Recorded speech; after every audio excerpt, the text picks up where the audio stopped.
আসসালামু আলাইকুম। ওয়েলকাম করছি রোজি রান্নাঘর থেকে আপনাদের সকলকে। আজকে আমি আপনাদের সঙ্গে শেয়ার করব চিকেন কষা রেসিপি। উত্তম কুমারের ফেভারিট রান্না এটা। তো আসেন দেখে নেওয়া যাক কী কী উপকরণ আমি দিচ্ছি এখানে।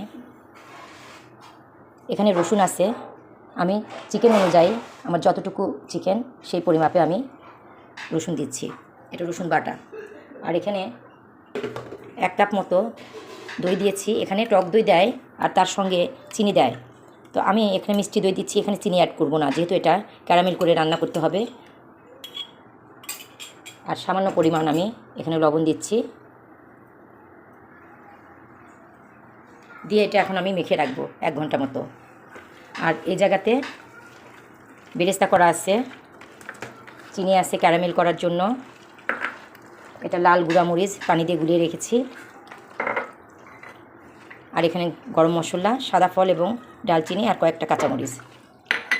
1 ঘন্টা মতো আমি এটা ম্যারিনেট করে রেখে দিব, তারপরে মেইন প্রসেসে চলে আসব। এখন আমি প্যানের মধ্যে তেল দিয়েছি এবং 1 চামচ মতো, 2 চামচ, চা চামচের 2 চামচ এখানে আমি ক্যারামেল করব।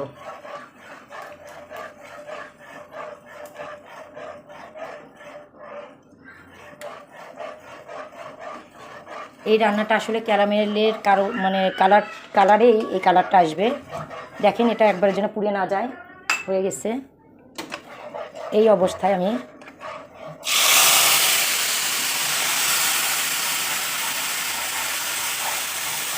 গুঁড়ামরিচটা আমি পানি দিয়ে গুলিয়ে রেখেছিলাম, সেটা আমি দিয়ে দিলাম।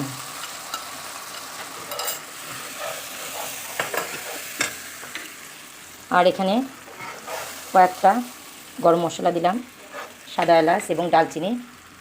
এই রান্নাতে আসলে কোনো মশলা যায় না, স্রেফ রসুন বাটা এবং দই দিয়ে এই রান্নাটা হয়। তো এখন আমি এটা ঢেলে দিচ্ছি। এটা 1 ঘন্টা পর ম্যারিনেট হয়ে গেছে। এটা আমি ভালো মতো কষিয়ে নিব। আর বেরেস্তা দিয়ে এই রান্নাটা করতে হয়, এখানে অন্য কোনো কিছু আসে না, অন্য কোনো মশলা আসে না। আর চিকেনটা খেতে ভীষণ মজা হয়। এবার ঈদে আপনারা এরকম করে এই রেসিপিটা তৈরি করবেন। বেশ কিছুক্ষণ আমি এটা কষিয়ে নিব, তারপরে আবার দেখাবো। পর্যায়ে আমি কয়েকটা কাঁচামরিচ দিচ্ছি আর এখানে বেরেস্তা দিব। এই রান্নাটা আসলে স্টেপ বাই স্টেপ বেরেস্তা দিয়েই হয়, যার জন্য এটার টেস্ট আলাদা হয়।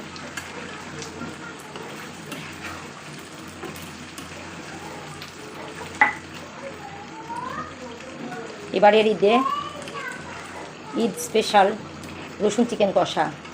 আপনারা এই রেসিপিটি তৈরি করবেন এবং খেয়ে দেখবেন, অন্যরকম একটা টেস্ট হয়। তেলটা উপরে উঠে আসছে, আরও কিছুক্ষণ হবে। আমি আবারও বেরেস্তা দিব।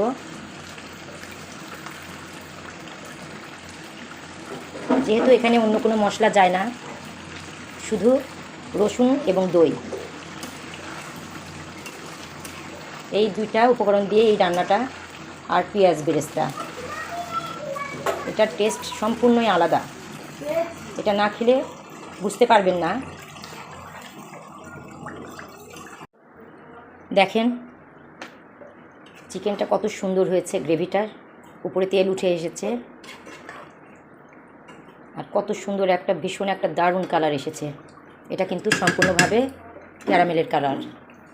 আর এই যে আমি অফ ক্যামেরায় আরও 2বার দিয়েছি বেরেস্তা। স্টেপ বাই স্টেপ এখানে বেরেস্তা দিতে হয়,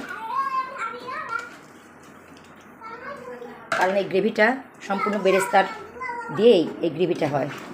আর এই কষাটা, চিকেন কষাটা একটু মিষ্টি মিষ্টি টাইপের হয়, খেতে ভীষণ ভালো লাগে। তো এবারের ঈদে আপনারা এই রেসিপিটা তৈরি করবেন এবং খেয়ে দেখবেন। আশা করছি ভালো লাগবে। সবাই ভালো থাকবেন, সুস্থ থাকবেন। আল্লাহ হাফেজ।